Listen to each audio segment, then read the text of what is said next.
Who was Lubna of Cordoba, and why haven't we heard of her? Last night I was thinking about how many names we memorize in school: emperors, generals, scientists, inventors, and how many others are just missing. Entire lives erased or ignored. So I decided to start a little side series within Midnight Question. Stories of people history didn't bother to keep in the spotlight. And we are starting with someone you've probably never heard of: Lubna of Cordoba. Lubna lived in the 10th century Spain, in the city of Cordoba, during a time when it was one of the most advanced cities in the world. It was the capital of the Islamic Caliphate in the west, Al-Andalus, and it had public baths, street lights, libraries, universities, and one of the largest collections of books in Europe. While the rest of the continent was struggling through the Middle Ages, Cordoba was a hub of science, philosophy, and poetry.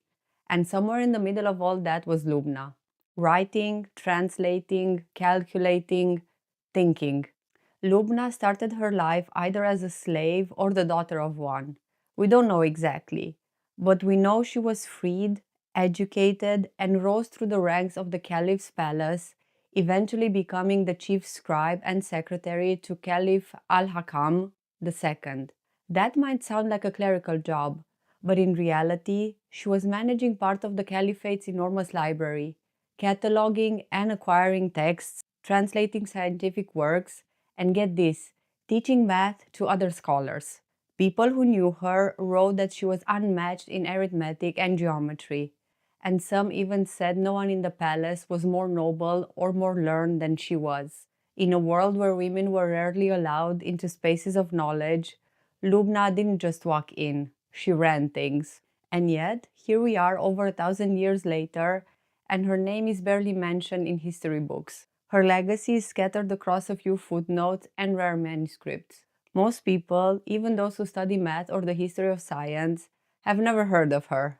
Was it because she was a woman? Because she came from a background of slavery?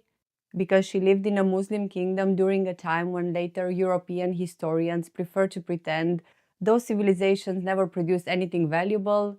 Probably all of the above. But Lubna's story still survived, quietly between the lines.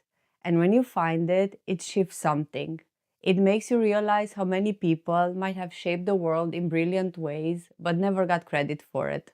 So this episode is for Lubna, mathematician, scholar, librarian, forgotten genius. One of many names we should have grown up learning but didn't. Got a weird or overlooked midnight question keeping you up? Drop it in the comments and maybe it will be featured in a future episode. Thanks for listening, and until next time, keep wondering. I am Mari and this is Midnight Question.